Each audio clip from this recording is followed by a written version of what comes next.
So hear me out real quick. The story of this anime is where the main male character finishes his isekai journey. He gets transported back to his original world. Upon this happening, the main female character, the Yandere Dark Elf, is like, you promised me that we would marry once you defeated the Demon Lord. Obviously, with him being transported back to his original world, that's not gonna happen, because obviously she cannot follow him. So we fast forward a few minutes into the episode, a month passes, and basically she follows him back to his real world by herself, and she straight up just becomes a yandere. Here's a case in point. She does the whole hand gimmick where she puts the hand on the wall, making him very nervous, and I'm just gonna tell you, it's cinema. This is just a cinema series. So, to kind of get the point across, this anime, just to summarize it in a very brief way, is about a female character, the Dark Elf, Belle, that follows the MC to his real world, aka normal society, Earth, etc., with no magic, no ghosts, no ghouls, you get the point,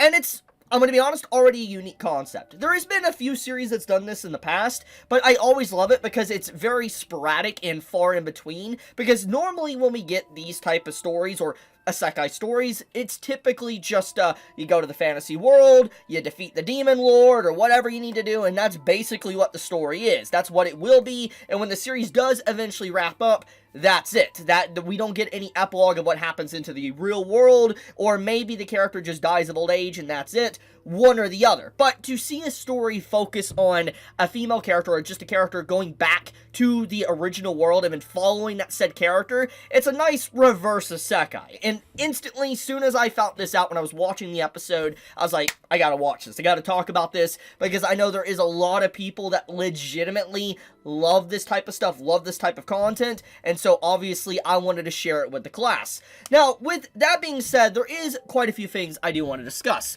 and that is the fact that HiDive has this anime.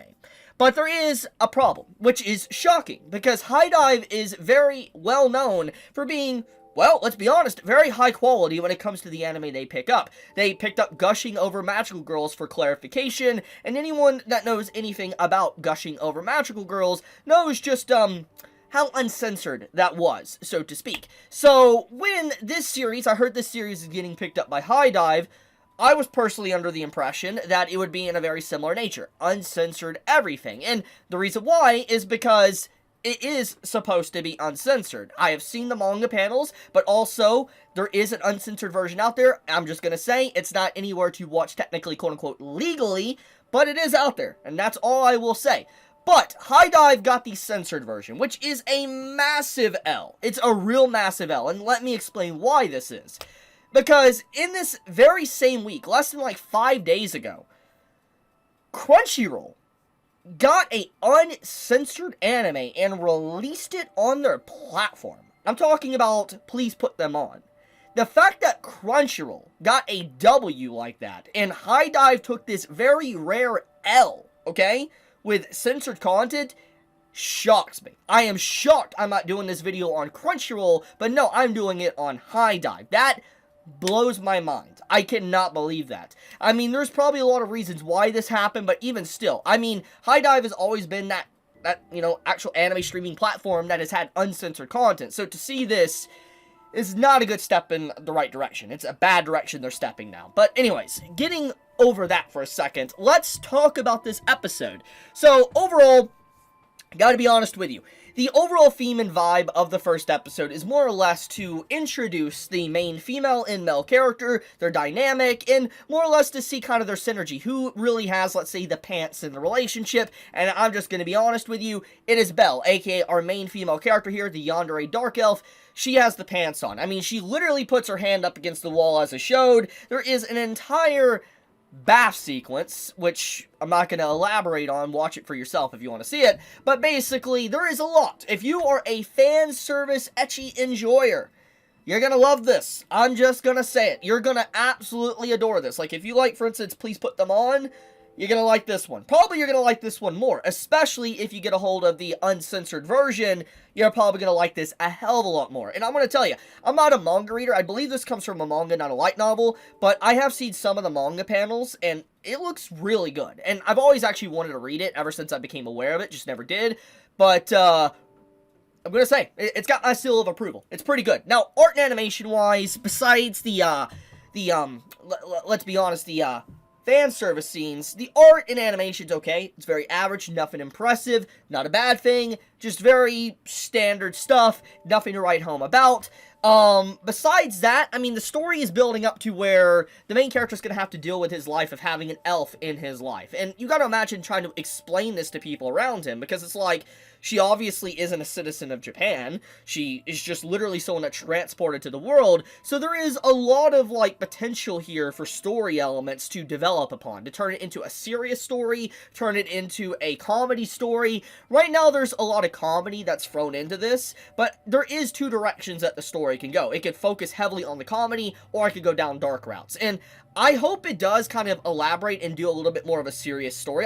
Don't get me wrong, I like the comedy, okay? I do. I'm a big fan of it. But I would like to see a little bit more depth to it and see the story progress, because there is definitely a lot of possibilities here that I want to see, especially with how society would react to an actual elf being in the world, and what if someone actually found out about it. Also, can she use magic? I mean, she used magic to teleport to this world, so can she use magic, you know, theoretically, in this world? Like, is she capable of it, or has she been completely locked out of ever being able to use magic again because she's in this world? So once again, that was not even clarified in this episode. Another thing, too, is apparently, according to myth and legends, the main character even spouts this off himself within this episode, that dark elves are an ill omen in the other world. And to be fair, this is a common consensus. I mean, usually in fantasy races, dark elves are usually seen as the evil version of elves. That's just typically how it goes in D&D lore and stuff like that. It might have changed since then, maybe. I don't know. There's a lot of changes to D&D. But typically, from my knowledge, dark elves are usually supposed to be the evil variants of elves.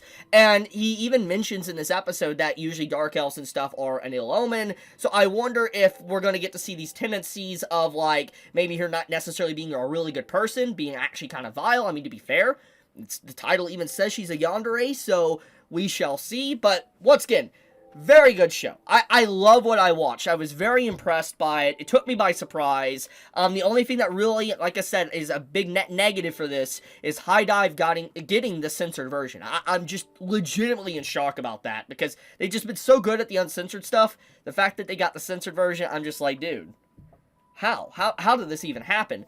I mean, maybe licensing, it was too expensive or something. I don't know. Maybe they're, you know, saving the, well, no, because I know there's an uncensored version out. I know there is. I've seen it. So, it's definitely not a BD thing. It's definitely not that. I don't know what the decision-making was. Maybe they were unaware of it.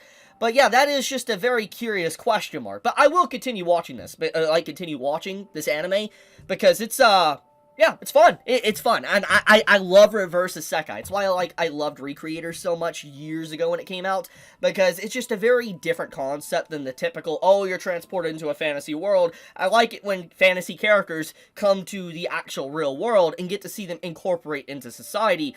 I think that there's just so much flexibility there and things you could do that could really just make an engaging story.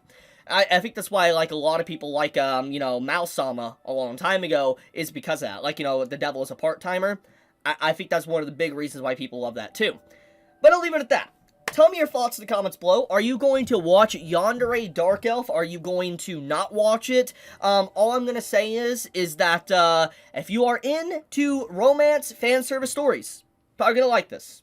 Leave it at that, though. Be safe, stay healthy, Chibi out.